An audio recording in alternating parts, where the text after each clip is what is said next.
Graça e paz, irmãos e irmãs, que a graça e a bondade do Senhor esteja com todos vocês. Seja bem-vindo a mais uma aula da nossa Escola Bíblica Dominical Online. Agora nós estamos estudando sobre o povo de Deus e a sua missão. Na aula anterior nós falamos do que foi constituído o povo de Deus, que é um povo de geração eleita, sacerdócio real, nação santa, povo de propriedade exclusiva de Deus para proclamar a salvação dele, as virtudes dele para os que ainda não encontraram Cristo, para aqueles que ainda não tiveram fé no nosso Senhor e Salvador Jesus Cristo. E hoje nós vamos tratar sobre justamente Jesus e o Espírito Santo. Qual a obra dele, o que eles fazem em prol da sua igreja que está em missão no mundo. Será que a igreja foi abandonada? Será que o povo de Deus foi abandonado? Na verdade, não é isso que Jesus disse aos discípulos quando ele está fazendo seus últimos discursos de despedida. Ali, por exemplo, no capítulo 14, no capítulo 16 de João, ele fala que não nos deixará órfão. Na verdade, ele ia conceder o Paráclito, ia conceder o Espírito Santo para estar conosco fazendo a missão. Então, nós realmente não estamos abandonados nessa missão, nesse mundo. Só que existem muitos outros benefícios dessa presença do Espírito e do próprio Cristo também, que também está abençoando, conduzindo a sua igreja. Afinal, ele é o rei, ele é o senhor dessa nova sociedade ou comunidade cristã, que é o reino de Deus. Então, ele também está presente, também está atuando a favor da sua igreja. Bom, eu quero começar com um texto de Efésios, capítulo 4, a partir do versículo 7, onde vai ser uma base um pouco do que nós vamos estar tratando nessa aula. O texto, na minha versão, que é a Nova Revista Atualizada, diz assim: "E a graça foi concedida a cada um de nós, segundo a medida do dom de Cristo. Por isso diz, quando ele subiu às alturas, levou cativo o cativeiro e concedeu dons aos homens. Ora, o que quer dizer ele subiu, senão também que havia descido até as regiões inferiores da terra? Aquele que desceu é também o mesmo que subiu acima de todos os céus para encher todas as coisas.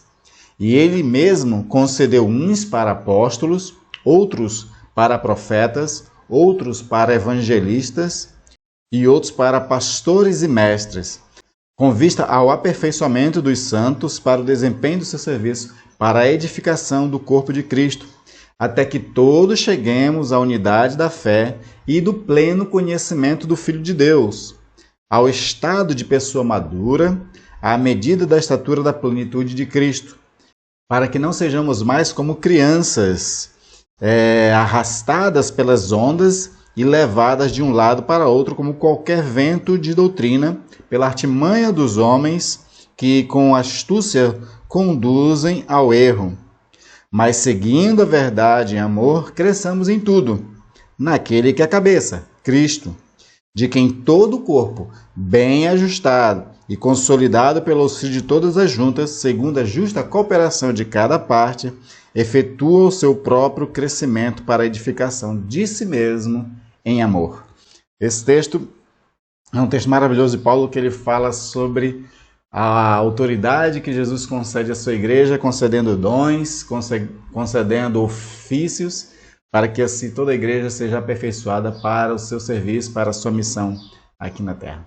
Vamos orar ao Senhor, pedir dele a graça, o Espírito, esse Espírito que nos ensina a respeito de todas as coisas. Oremos. Pai querido e amado, a tua palavra diz, Senhor, que a unção está sobre nós, e a unção nos ensina a respeito de todas as coisas. Então, que o Espírito que representa, que é, na verdade, a unção, ele nos ensine, ele nos conduza nesse estudo, seja o nosso mestre e venhamos a aprender com ele. Nós pedimos isso, Senhor, em nome de Jesus. Amém. Amém.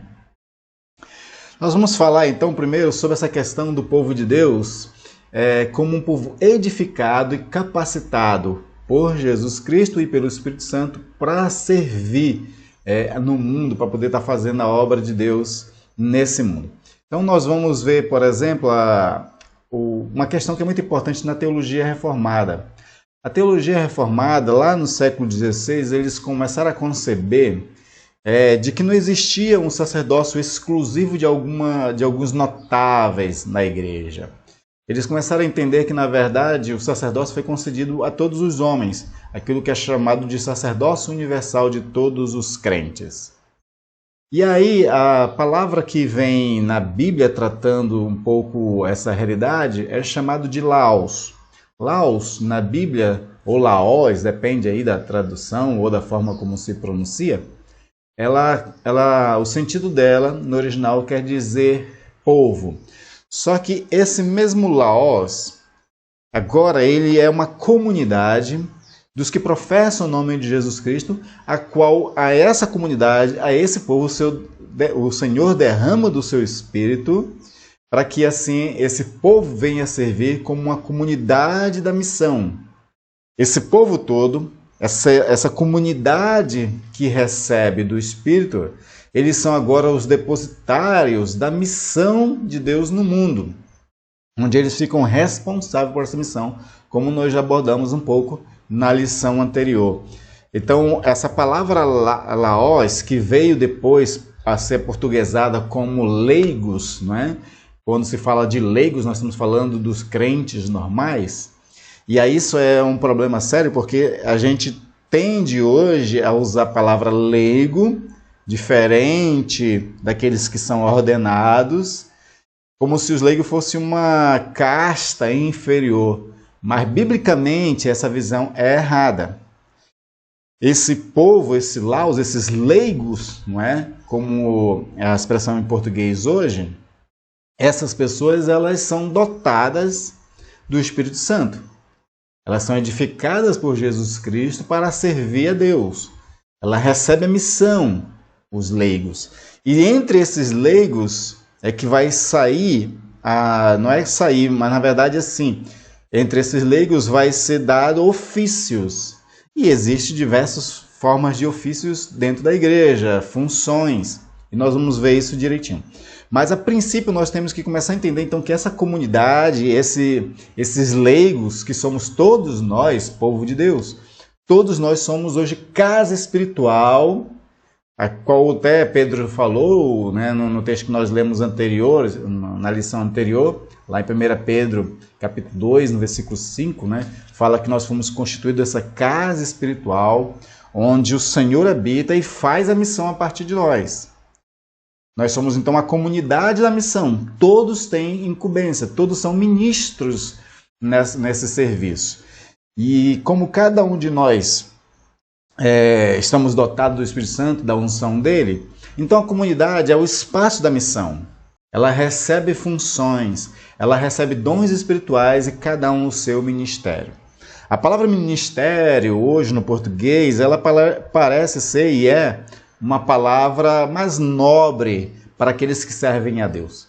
Mas no original grego, quando você vai para o Novo Testamento, a palavra ministério lá está escrito serviço. Ou seja, todos aqueles que recebem um serviço da parte de Deus, estão recebendo da parte de Deus um ministério. É o seu ministério, a sua vocação, a sua missão para executar no mundo e cooperar assim com a missão de Deus no mundo. E aí nós vamos ver então que Jesus Cristo, ele é o edificador dessa comunidade. Essa comunidade missionária, essa comunidade do serviço, essa comunidade que coopera na missão de Deus, ela é edificada pelo Senhor. E aí nós vamos ver alguns textos, como por exemplo, lá o primeiro texto, onde o Senhor vai começar a falar sobre a própria questão da igreja em si, que é Mateus 16, 18, e diz: também eu te digo que tu és Pedro, e sobre esta pedra edificarei a minha igreja, e as portas do inferno não prevalecerão contra ela. Quando Jesus pergunta do discípulo, o que vocês acham que o povo pensa de mim? E aí o discípulo diz, alguns acham que você é um profeta, outros acham que você é o João Batista revivido. Aí Jesus pergunta, e vocês, o que vocês acham que eu sou? Então Pedro ele responde, tu és o Cristo, filho do Deus vivo. Baseado nessa palavra de que Jesus é o Cristo, o filho do Deus vivo, aí Jesus ele faz um jogo de palavras dizendo tu és Pedro, ou seja, tu és pedra, não é? E sobre essa pedra, sobre essa palavra, sobre esse fundamento, né? Porque sempre Nós vamos encontrar isso como nós falamos na lição anterior, que Jesus é a pedra angular que edifica essa casa espiritual. Então, sobre esse fundamento, que é essa verdade, que Jesus é o Cristo, Filho de Deus vivo, ele vai edificar a igreja.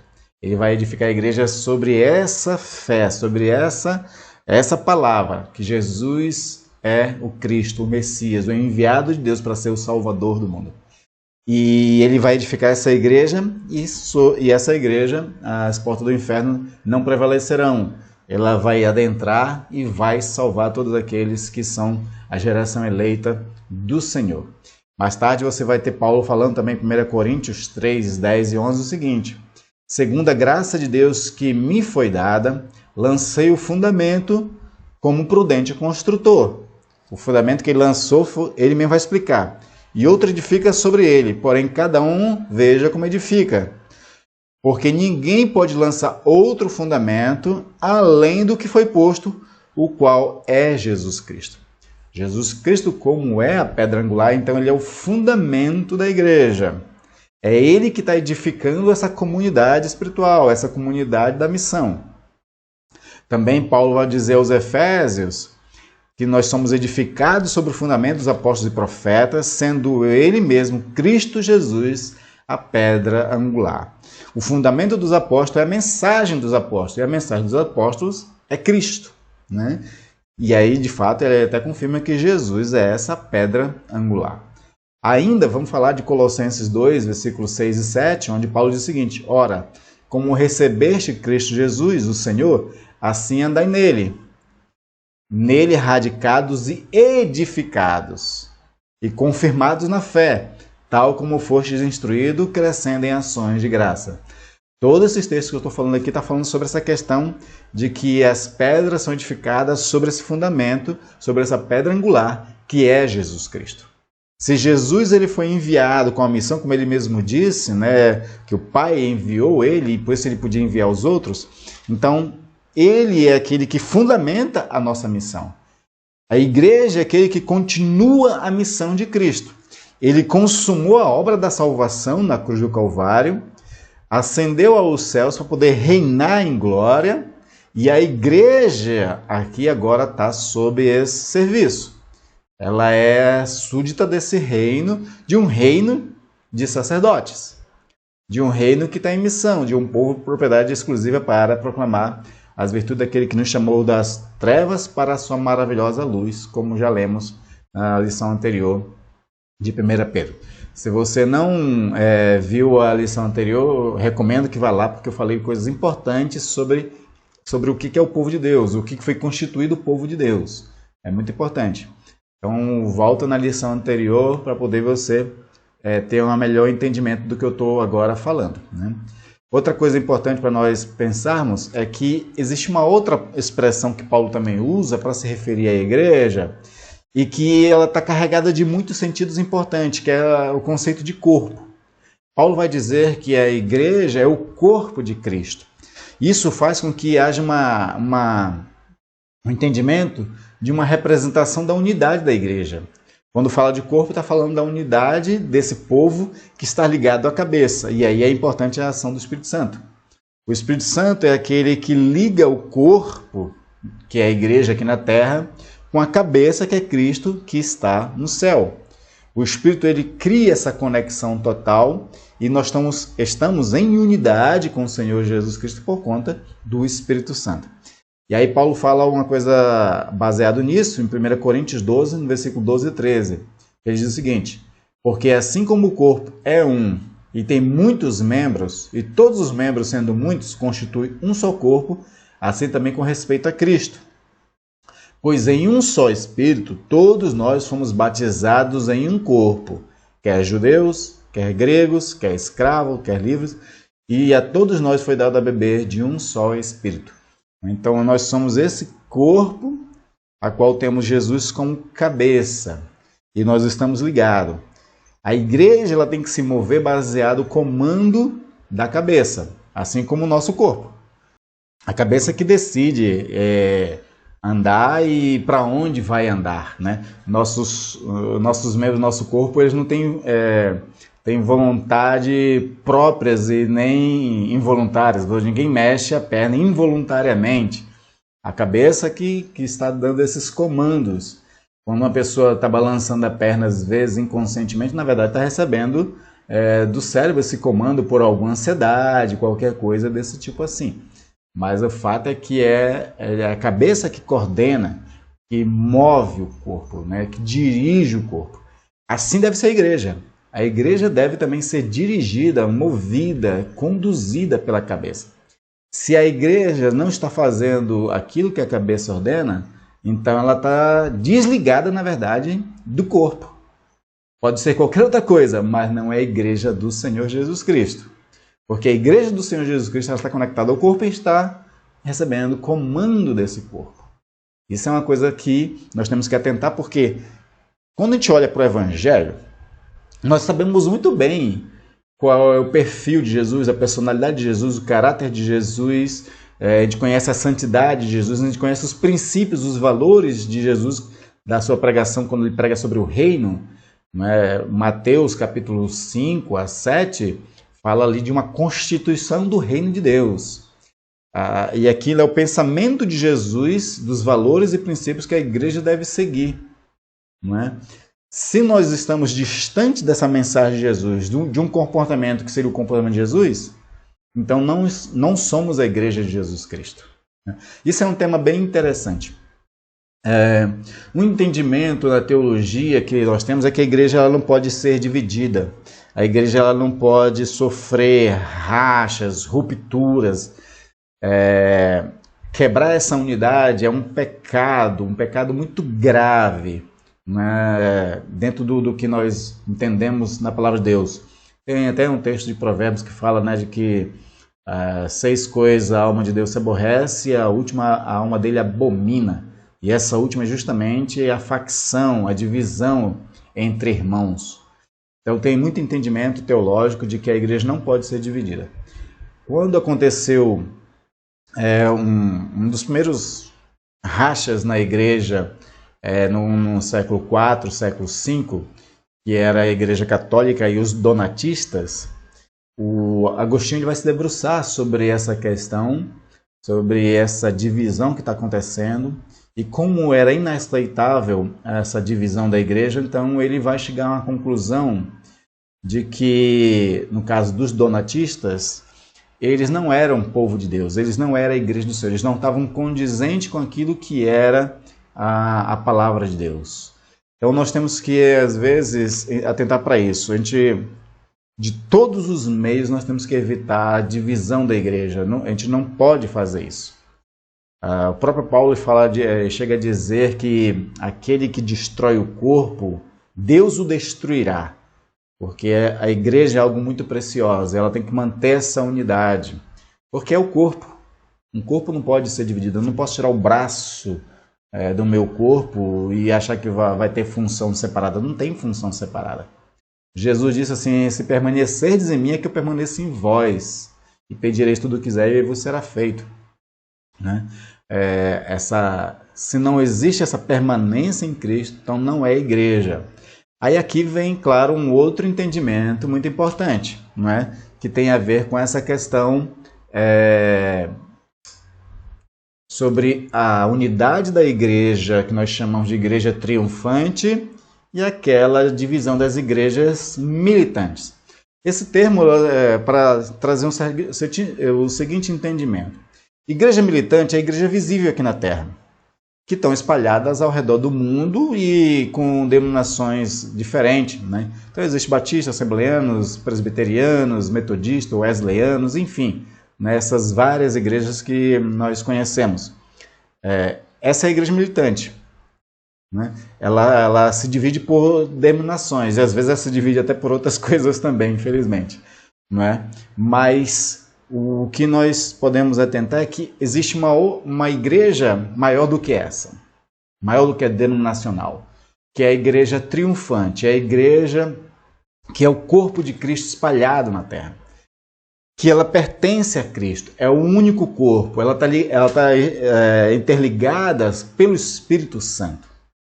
Então, os assembleanos são meus irmãos e eu estou ligado a eles né, como membros do mesmo corpo que é a igreja do Senhor Jesus Cristo. Né? Batistas, qualquer outra igreja que professa o nome de Jesus Cristo, que acredita nas verdades do Evangelho, todas essas igrejas, ela pode ter, às vezes, pequenas diferenças doutrinárias, mas nós estamos ligados pelo Espírito Santo. Nós somos uma só igreja, a igreja do Senhor. Deus, quando olha para nós, ele não vê a igreja presbiteriana, a igreja presbiteriana independente, a igreja batista, a igreja Assembleia de Deus. Ele não vê isso, ele vê o seu povo, ele vê a sua geração eleita, o seu sacerdócio real, a sua nação santa, o seu povo de propriedade exclusiva.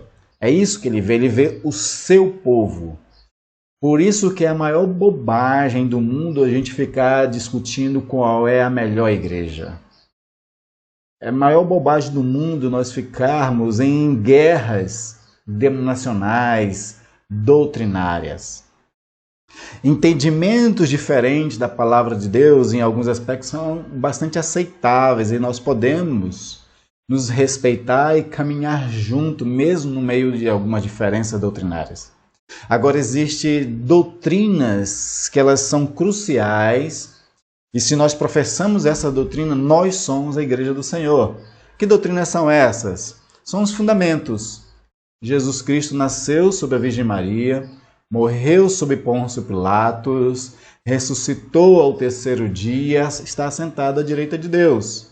E ele é o Salvador, o único mediador entre Deus e os homens, o único que foi o Cordeiro de Deus para salvar o mundo. Esse é o fundamento da nossa fé. Que seria aquilo, o credo apostólico, que você deve com certeza conhecer bastante.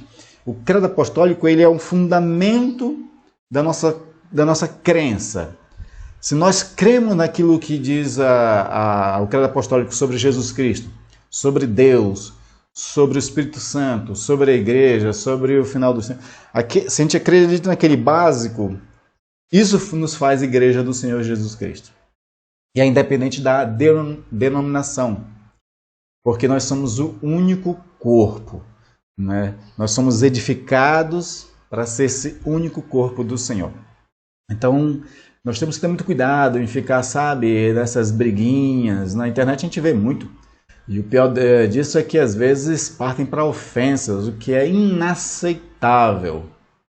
Porque a palavra de Deus diz, não saia da vossa boca nenhuma palavra torpe. Palavra torpe são aquelas palavras que não devem ser ditas, são palavras sujas. Eu tenho uma versão que fala sobre isso, Não sai da vossa boca nenhuma palavra suja. Então nós temos que atentar para essa questão. E a sequência desse texto, Paulo vai dizer o seguinte: mas antes que saiam palavras que sirvam para edificação e que ministre graça na vida das pessoas. Não sejamos daqueles que dividem, daqueles que espalham, sejamos daqueles que ajuntam com Cristo Jesus, porque no final das contas nós somos uma única igreja, a igreja do Senhor, a igreja do Senhor Jesus Cristo. Essa é a denominação que todos nós participamos, independentemente de aqui na Terra, a igreja militante ter vários outros nomes, tá certo, queridos? E falando ainda sobre isso, Efésios 4,16, o texto que nós lemos, diz o seguinte: de quem todo o corpo, bem ajustado e consolidado pelo auxílio de toda a junta, segundo a justa cooperação de cada parte, efetua o seu próprio aumento para a edificação de si mesmo em amor. Paulo está dizendo que o crescimento da igreja só é possível quando o corpo está bem ajustado e consolidado pelo auxílio de toda a junta, segundo a justa cooperação. Ou seja, ele está falando sobre estar ajustado, consolidado, e fala de cooperação de cada parte. Aí sim a igreja efetua o seu próprio aumento para a edificação de si mesmo em amor. Nós temos que amar a igreja do Senhor, amar uns aos outros. O que nos caracteriza como discípulos de Jesus é amarmos uns aos outros como igreja. Eu tenho que amar meu irmão que professa o mesmo Cristo que eu professo, independentemente da denominação. Nós temos que entender isso, gente. Quando começarmos a entender isso, nós vamos ver uma igreja mais forte, mais unida, uma igreja que vai estar trabalhando junto pela missão do Senhor. É isso que nós temos que fazer, e parar com essa prepotência, com esse orgulho denominacional, de achar que essa igreja é melhor do que aquela, né? Temos que parar com isso, né? Vamos ainda trabalhar mais uma questão sobre Jesus ser aquele que edifica a comunidade. Cristo ele confere também autoridade através dos ofícios e dons espirituais. Nós temos Paulo falando sobre isso em vários textos, como o Efésios 4, do 11 ao 12, a qual nós lemos. Ele diz o seguinte: e ele mesmo concedeu uns para apóstolos, outros para profetas, outros para evangelistas e outros para pastores e mestres, com vista ao aperfeiçoamento dos santos, para o desempenho do seu serviço, para a edificação do corpo de Cristo. Jesus então lhe concede a essa igreja que ele edifica autoridade através dos ofícios e através dos dons espirituais. No versículo 7, Paulo diz assim: a graça foi concedida a cada um de nós segundo a medida do dom de Cristo. Então, o Senhor ele concede esses dons, ele derrama desses dons sobre a sua igreja e dá ofícios diferentes. E quando ele concede esses ofícios, são autoridades para poder representar o seu nome e fazer a missão aqui na terra. Capacitados, porque esses dons são dons que capacitam as pessoas, que habilitam elas para toda boa obra, como Paulo também registra, né, lá a Timóteo. Então, essa dotação do Espírito, essa dotação dos dons espirituais é uma autoridade que o Senhor está concedendo à igreja. Em Lucas, Jesus diz o seguinte: eis que vos dei autoridade para pisar de serpentes e escorpiões, e sobre todo o poder do inimigo, e nada absolutamente vos causará dano. Quando o Senhor ele concede autoridade, ele tá dando capacidade para as pessoas servirem a ele e também uma certa proteção, não é? E aí nós podemos fazer a missão do Senhor sem qualquer temor de falhar, porque nós estamos tendo, né, a força que vem do alto, a capacitação que vem do alto, a habilidade que vem do alto. E aí, claro que ao usar a habilidade, ao praticar o dom espiritual, a gente vai aperfeiçoando, a gente vai ficando cada vez melhor. Por isso que ele fala no versículo 12 aqui de Efésios 4 o seguinte, ó: com vistas ao aperfeiçoamento dos santos para o desempenho do seu serviço, para a edificação do corpo de Cristo. Então, o uso dos dons constantemente é um aperfeiçoamento, não é? E além de que também essas funções que o Senhor deu no versículo 11, que é de profetas, apóstolos, evangelistas, pastores e mestres, esses são dons e funções que visam aperfeiçoar os outros, treinando os outros, capacitando os outros, para que cada um, né, desempenhe bem o seu serviço. A igreja é uma comunidade de treinamento. Nós estamos em treinamentos e treinamos uns aos outros para poder servir cada vez melhor, com mais excelência, a obra do Senhor. Uma das coisas que eu sempre crio é o seguinte: que a igreja do Senhor, por conta de ela poder dotar dos dons espirituais, ela tem que ser a comunidade, o povo mais bem habilitado a fazer terra para qualquer coisa, né? Esse texto de Efésios 4:11 aqui, que fala dessas funções, ela não é uma lista fechada de funções e dons espirituais. Romanos 12 vai trazer uma outra lista, 1 Coríntios 12 traz outra lista, tem Efésios, tem Pedro, 1 Pedro capítulo 4 traz também alguma lista. Então, essas várias diversidades de dons, entre eles, por exemplo, de gestão, né, administração, também é um dom espiritual, como Paulo relata. Aquele que recebe o dom de administração, ele tem que ser o melhor administrador do mundo. Essa que é uma crença que eu tenho, né? Por quê? Porque nós simplesmente temos aquele que é o perfeito, que é o Espírito Santo. Esse perfeito que nos dota, né, de habilidade, ele nos dota com habilidade extraordinária. Então nós podemos fazer tudo de forma extraordinária. Eu acho muito bonito pessoas que têm dons e usam esses dons para a glória de Deus. né? Porque a gente vê na sociedade aí fora as pessoas que não são evangélicas, que não são cristãs, né? Vamos usar esse termo que é melhor. As pessoas que não são cristãs, elas são dotadas de tantos talentos, tantas habilidades e fazem coisas extraordinárias. E a gente não vê, às vezes, a mesma habilidade, a mesma coisa bonita, né?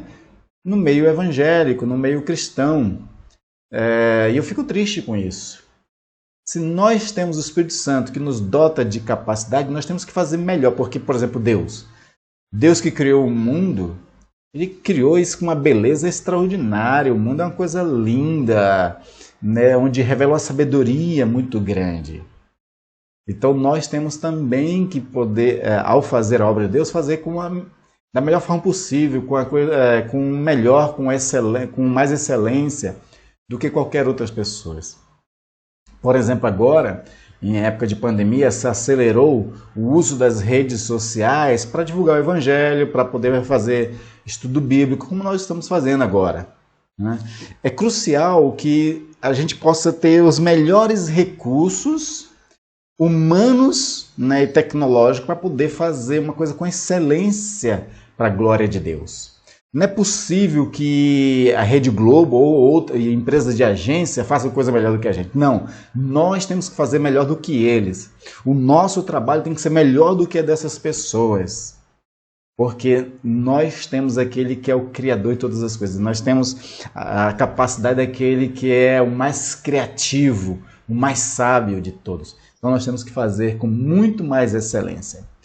É a mesma ideia do que Jesus disse, que Jesus está ensinando várias coisas para os discípulos. Ele diz assim: a vossa justiça deve exceder em muito a dos escribas. Então, não só a nossa justiça, mas tudo que nós fazemos deve exceder aquilo que o mundo faz, em qualidade, em amor, né? Nós temos que trabalhar dessa forma para que glorifique a Deus. E imagina, tudo que nós fizermos com beleza, né? Agora, na posse do presidente americano, no início desse ano, dia 20, né, de janeiro, um cantor foi chamado para cantar uma música, né? Ele é um cantor country e ele cantou uma das músicas mais belas do mundo. E foi uma música que foi escrita para a glória de Deus, que é a Amazing Grace, né?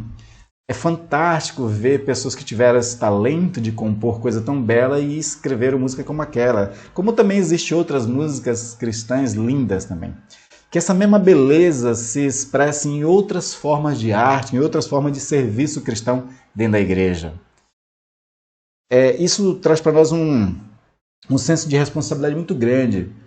Nós que servimos a igreja do Senhor, nós não podemos fazer de forma medíocre. Não podemos fazer a obra de Deus com má vontade, sabe? Porque boa parte da igreja é constituída de pessoas voluntárias, que fazem a obra de Deus voluntariamente, não estão recebendo um centavo para fazer a obra de Deus. Mas não é por isso que tem que deixar de ser feito da melhor forma possível e com má vontade. Na verdade, aquilo que é medíocre, aquilo que é feito com má vontade, isso aborrece a Deus. E não traz beleza, não demonstra a sabedoria, a multiforme sabedoria de Deus. Por outro lado, quando a gente faz com muita beleza, com muita boa vontade, com muito amor, isso glorifica a Deus. Glorifica a Deus. E quando a gente faz com muito amor, com muita vontade de querer servir com excelência, Deus ele dota de tal forma que das pessoas que às vezes de menos esperaria sair coisas lindas, né? Porque nós somos dotados de funções e dons espirituais daquele que é o mais criativo e o mais sábio de todos, que é o Senhor nosso Deus, né, queridos? Aí agora eu quero tratar sobre o próprio Espírito Santo, né? Nós falamos bastante sobre Jesus como aquele que edifica a igreja, que dota a igreja com autoridade, que dá funções ao povo de Deus para servir, né? Mas agora vamos falar do próprio Espírito Santo como o capacitador. Jesus é o edificador e o Espírito Santo é o capacitador, né, da comunidade, da missão. Então, o Espírito Santo, um dos termos que é usado para ele na Bíblia é chamado de unção. A unção é uma capacitação para o ministério. E essa unção ela já era uma realidade até no Antigo Testamento. nós vamos ver que no Antigo Testamento Deus ele já fazia isso de ungir as pessoas, dar dons para essas pessoas poderem ministrar na terra. Então, por exemplo, existia a unção do sacerdócio. Entre vários textos, vou ressaltar aqui Levítico 8:12, que diz o seguinte: depois derramou do óleo da unção sobre a cabeça de Arão e ungiu-o para consagrá-lo. Isso Moisés estava fazendo, de derramar o óleo sobre a cabeça de Arão, estava ungindo ele, consagrando ele para o serviço do sacerdócio. O outro ministério que também recebia a unção, capacitação do Espírito Santo para servir na antiga aliança, era o dos profetas. Os profetas também recebiam, e os reis também recebiam essa unção. Entre os profetas, entre vários textos, vamos ler aqui 1 Reis 19:16, que diz o seguinte: a Jeú, filho de Ninsi, ungirás rei sobre Israel, e também Eliseu, filho de Cefate, de Abel Meolá, ungirás profeta em teu lugar. Então Deus está dando uma ordem aqui para que fosse ungido o rei e o profeta. Então essas três funções, esses três serviços, esses três ministros da antiga aliança recebiam essa unção para serviço. Então era o sacerdote, os profetas e o rei. Ainda sobre o reinado, tem outro texto também, que era a unção de Davi. Acontece lá em 1 Samuel 16:13, onde diz o seguinte: tomou Samuel o chifre do azeite e ungiu no meio de seus irmãos, ungiu Davi. E daquele dia em diante, o Espírito do Senhor se apossou de Davi. Então Samuel se levantou e foi para Ramá. Então nós temos essas três unções para capacitar e dar autoridade a essas pessoas para servir a Deus na antiga aliança. Aí vem Jesus. E em Cristo todos são ungidos. Isso é o entendimento que nós precisamos ter, como eu falei no começo, sobre a questão do sacerdócio universal de todos os crentes, defendido por Lutero, Calvino e por todos os teólogos reformadores. Que em Cristo todos nós fomos ungidos.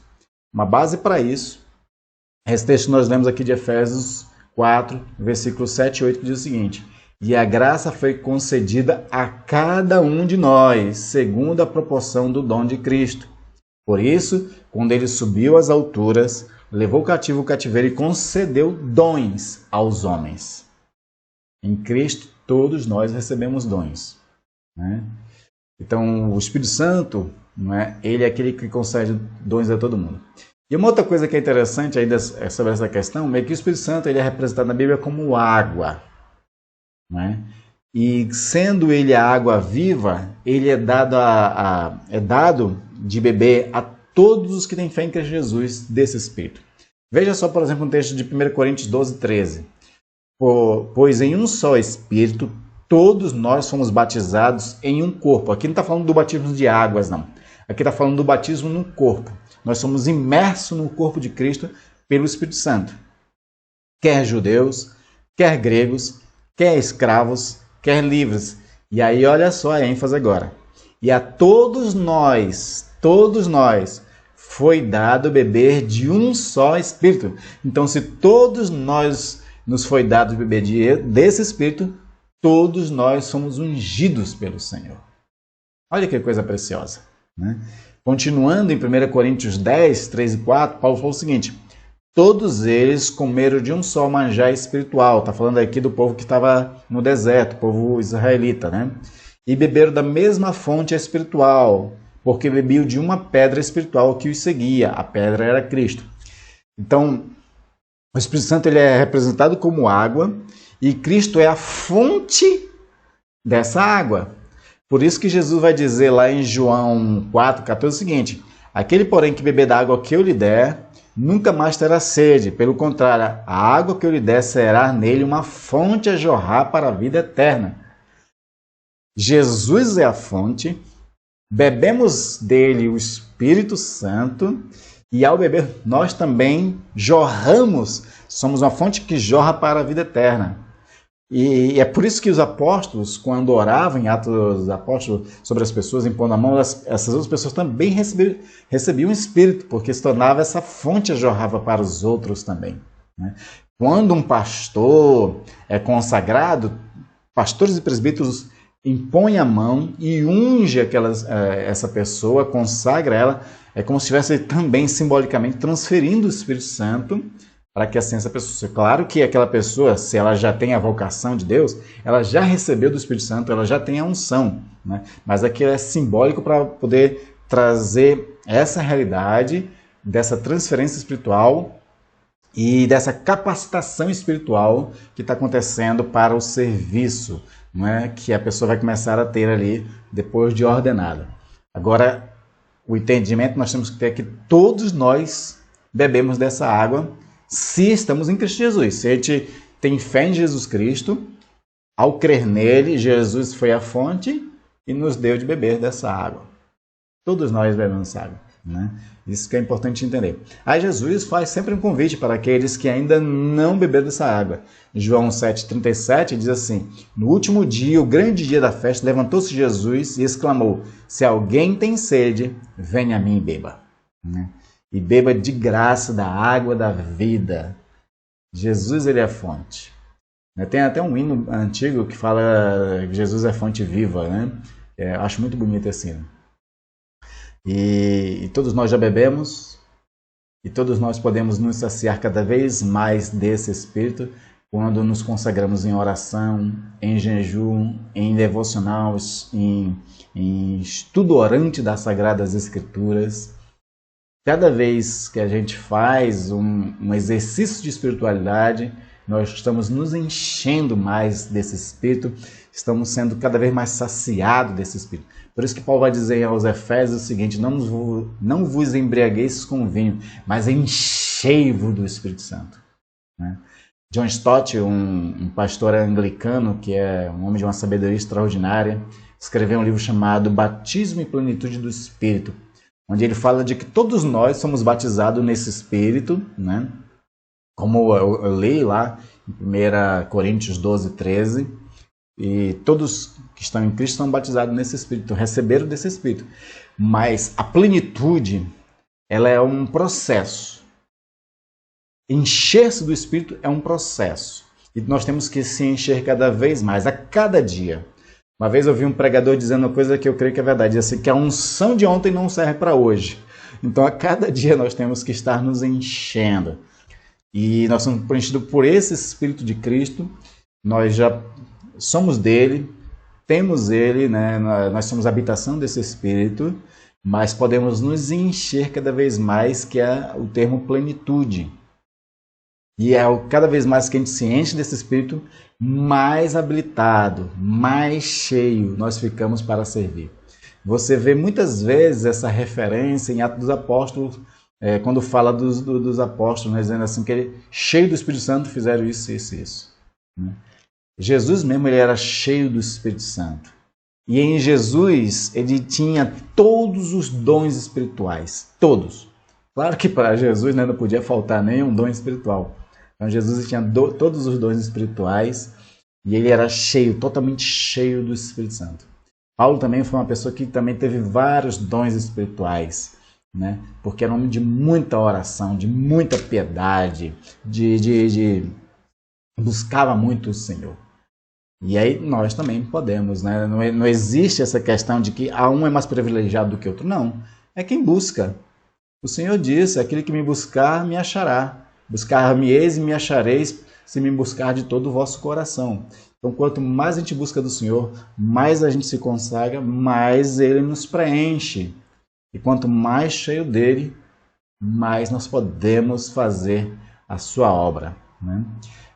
O Espírito Santo, ele foi uma promessa de Jesus e também um cumprimento. Jesus, ele prometeu ao discípulo, lá em Atos capítulo 1, versículo 8, ele diz aos discípulos assim: mas recebereis poder ao descer sobre vós o Espírito Santo, e sereis minhas testemunhas tanto em Jerusalém, como em toda a Judéia e Samaria até os confins da terra. Esse derramado do Espírito Santo que Jesus está prometendo aqui é para que haja um revestimento de poder. Eles iam se tornar cheios, revestidos de poder. Como Jesus diz lá em Lucas 24, 49, diz assim: eis que envio sobre vós a promessa de meu Pai. Permaneceis, pois, na cidade, até que do alto sejais revestidos de poder. né? E ainda em Atos 2,33 aparece o cumprimento das promessas, quando diz: é exaltado, pois, a destra de Deus, tendo recebido o Pai a promessa do Espírito Santo, derramou isto que vedes e ouvis. Aqui é Pedro já confirmando para aquelas pessoas que viram eles falando em outras línguas, né? Diz assim, olha, Jesus foi exaltado à destra de Deus, e tendo recebido do Pai a promessa do Espírito Santo, ele derramou. Ele tinha prometido, e agora ele está, né, cumprindo. Derramou o que vedes e ouvis. Né? E as pessoas viram mesmo, só não entendiam o que está acontecendo com os apóstolos, né? É algo totalmente novo para eles, quando eles foram revestidos desse poder. E aí, por conta dessa pregação de Pedro, revestido, cheio do poder de Deus, 3.000 almas se converteram a Cristo Jesus naquele dia, né? E os dons, ele visa um fim proveitoso. Paulo diz isso em 1 Coríntios 12:7. A manifestação do Espírito é concedida a cada um visando um fim proveitoso. Não é para alta exaltação. Quando eu recebo um dom espiritual, quando eu oro e peço um dom espiritual, não é para que agora que eu sou tenho esse dom espiritual, eu tenho que receber cargo na igreja, eu sou melhor do que aquela pessoa. Não é para isso. Dons espirituais não é para a pessoa subir em hierarquia dentro da igreja. Lembrando que, como Jesus disse, no mundo vocês têm essa hierarquia, pessoas que comandam uns aos outros. Entre vós não é assim, Jesus disse. Entre nós não tem esse negócio. Se uma pessoa tem todos os dons espirituais, ela não tem mais direito do que qualquer outra pessoa de querer mandar, de querer estar no topo de uma cadeia, né, hierárquica. Não é nada disso.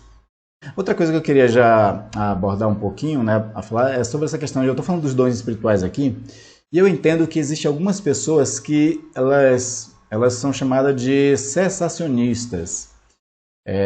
Esse conceito é dado para alguns que acreditam que os dons espirituais não são mais dados hoje em dia. E principalmente os dons extraordinários, que seria dom de milagres, dom de cura, existe isso. Eu estou partindo aqui do pressuposto de que esses dons, eles eram para a época dos apóstolos, para hoje e até quando Deus quiser. Eu sou daqueles que professo a doutrina continuista. Eu acredito na contemporaneidade dos dons espirituais, né? Até pela minha vivência espiritual, pelos meus estudos bíblicos, pela experiência cristã de fé, né? Eu tenho essa posição de ser um continuista. Eu acredito que os dons sirvam, né? E servem à igreja até hoje, que Deus concede. O Deus de ontem, de hoje e de amanhã é o mesmo Deus que concede ainda esses dons, porque a igreja precisa sempre desses dons. Sem esses dons, sem a permanência em Cristo, sem o Espírito Santo, a igreja não pode fazer nada. Não pode fazer nada. Vai estar fazendo com recursos humanos, e maldito o homem que confia no próprio homem e que faz do seu braço, né, a sua força. Então, a obra do Senhor não pode ser feita com os nossos recursos, tem que ser feita com os recursos espirituais que o próprio Deus dá. Porque não é por força, nem por violência, não é por argumento, não é por sabedoria humana. Paulo fala, inclusive, sobre isso aos Tessalonicenses. Diz assim, eu fui até vós não por sabedoria humana, mas na força e no Espírito Santo. Né? Então a igreja ela só pode ter êxito de verdade na sua missão se tem o Espírito Santo dotando ela de autoridade e de dons.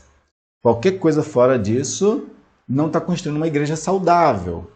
Então, a igreja pode ter um excelente pregador, pode ter um ministério de música excelente, pode ter uma boa gestão ali, de templo, de departamentos, várias coisas, mas que tudo seja feito na força e no poder do Espírito. Porque senão está sendo obra humana. E o que é obra humana não tem permanência, ela não é consolidada. Só é consolidada quando ela é de forma espiritual. Então eu estou partindo desse pressuposto, né? Então, voltando, os dons visam um fim proveitoso, não para alta exaltação, né?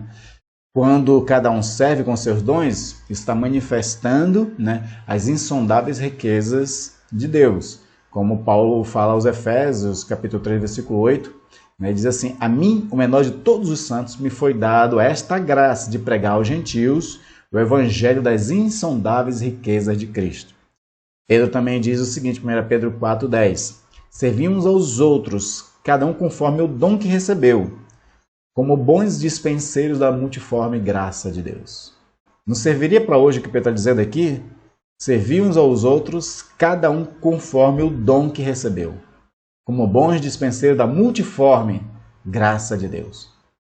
Deus ele tem uma sabedoria extraordinária, a graça dele é multiforme. Então, cada um, quando manifesta o seu dom, está revelando essa multiforme. Se nós não temos mais dons espirituais nenhum, então a multiforme graça de Deus não está sendo manifesta, não está sendo conhecida. Né? E Paulo fala em 1 Coríntios capítulo 14, de que um descrente, quando entra numa comunidade de crentes, por ele estar vendo ali manifestações diversas de dons, ele chega à conclusão de que Deus estará ali. Olha que coisa extraordinária.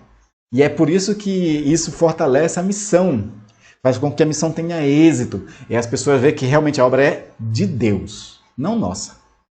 E quando vê Deus realmente no negócio, isso ganha credibilidade, ganha autoridade, ganha respeito e mais fácil também uma certa adesão. Né? É isso que nós temos que entender. Ainda para terminar, vamos falar de que os dons, ele é segundo a fé. Você recebe o dom, mas a forma de você manifestar esse dom, exercitar esse dom, depende também da sua proporção de sua fé. Paulo diz isso em Romanos 12,6, diz assim, ó, tendo, porém, diferentes dons, segundo a graça que nos foi dada, se profecia, seja segundo a proporção da fé. Seja para profecia, seja para qualquer outro.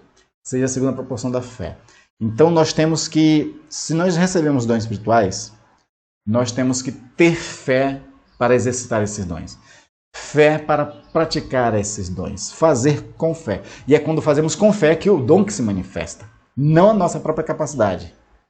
É o dom que se manifesta quando fazemos qualquer coisa para Deus com fé. E aí nós precisamos, então, descobrir os dons que nós temos, orar por outros dons, porque uma coisa que a gente pode entender, que Paulo escreve, é que nós podemos orar por dons espirituais, nós podemos pedir dons espirituais do Senhor. Ele diz isso em 1 Coríntios 12:31, quando ele diz assim, ó, entretanto, procurai com zelo os melhores dons. E eu passo a mostrar-vos aí num caminho sobremodo excelente. Ele vai aqui, né, na sequência, falar do amor, que é o dom máximo para ele. Né? Enquanto as pessoas brigavam na igreja para ter dom de profecia, dom para ser apóstolo, que não sei o quê, para, né, essa questão do status, né? E ficar na cadeia, né, no topo da cadeia hierárquica, né? Na verdade, diz assim, o maior dom que vocês podem ter é o do amor. Esse é o maior dom. Né? Mas o versículo 31 do capítulo 12 está dando isso como um entendimento para nós, de que nós podemos buscar os dons espirituais, orar por eles. Então, se você queria ter o dom da misericórdia para ajudar as pessoas, orem por isso. Né? Se você quiser saber, como eu falei, os dons espirituais não são listas fechadas. Né? O Espírito Santo ele é multiforme, e ele revela essa multiforme sabedoria de Deus. Então, existem muitos dons. Mas depois leia 1 Coríntios 12, Paulo vai falar de alguns dons ali. Romanos 12 também vai falar de alguns dons. Efésios 4:11 fala de 5 dons que são ministeriais. Né? Temos 1 Pedro 4 também, que vai falar de dons espirituais. Essas listas elas ajudam a gente a ter um entendimento dos dons, de quais são os dons que existem. Tem um pesquisador que trabalha sobre o desenvolvimento natural da igreja, que é o Christian Schwantz. Ele chegou a listar 30 dons espirituais na Bíblia. Né? E aí ele criou até um teste dos dons espirituais, para você descobrir quais são os seus dons espirituais. Mas para descobrir os dons espirituais não é tão difícil. Basta você fazer uma análise, né, daquelas capacidades que você tem, de coisas que você consegue fazer com uma certa facilidade. E além de fazer aquilo que você faz com certa facilidade, também você tem prazer em fazer. Quando você faz com facilidade e tem prazer em fazer, geralmente isso denota o seu dom. Então é fácil a gente analisar isso. E aí o que você precisa fazer? Aperfeiçoar cada vez mais com a prática e também sempre fazendo com cada vez mais fé esse dom. E aí, se você quiser agregar outros dons, você pode orar para o Senhor acrescentar outros dons para poder você servir. Então, às vezes, uma pessoa, ela recebe, às vezes, uma função na igreja. Primeiro, geralmente isso é normal, a pessoa vai ficar com um pouco de temor, de não dar conta, de não ser capaz. Nós temos que entender, Calvino trabalha muito essa questão de que as vocações da igreja é reconhecido pela própria igreja. Então, quando alguém elege, né, quando a igreja elege uma pessoa para uma função, é porque a igreja viu nessa pessoa a vocação ali para servir naquilo. Se você se sente um pouco incapaz disso, aí é hora de dobrar o joelho e pedir a capacitação e o dom para fazer cada vez melhor aquilo. E fazer com fé. A prática, o exercício constante do dom espiritual vai aperfeiçoando ele. E quando você menos esperar, você vai estar fazendo da melhor forma possível a obra de Deus, né? Queridos, essa lição, então, para nós que somos povo de Deus, que temos a missão, essa lição é então, só para deixar muito claro para a gente que nós fomos edificados por Jesus como comunidade da missão. E o Espírito Santo foi derramado e foi prometido e foi cumprido por Jesus Cristo, né, para ser derramado sobre a igreja, para dotar, revestir de poder a igreja e essa igreja poder fazer sua missão de forma excelente. E façamos com amor, façamos na força e no poder do Espírito Santo. E aí nós vamos estar fazendo, de fato, a obra que Deus quer. É Deus realizando a obra através de nós. Nós vamos ser só instrumentos na mão dele. É o Espírito que vai fazer todas as coisas. Paulo disse isso, não eu, mas o Espírito Santo que habita em mim. Não eu, mas o poder que opera através de mim. Da mesma forma será com cada um de nós. Nós vamos ser só esse instrumento, só o canal, né, para que Deus faça a sua missão, para que Deus abençoe vidas e edifique e faça crescer a sua igreja no mundo. Amém, amados? Que Deus abençoe, espero que você tenha entendido bastante. Se você não entendeu alguma coisa que eu falei nessa lição ou na lição anterior, nós temos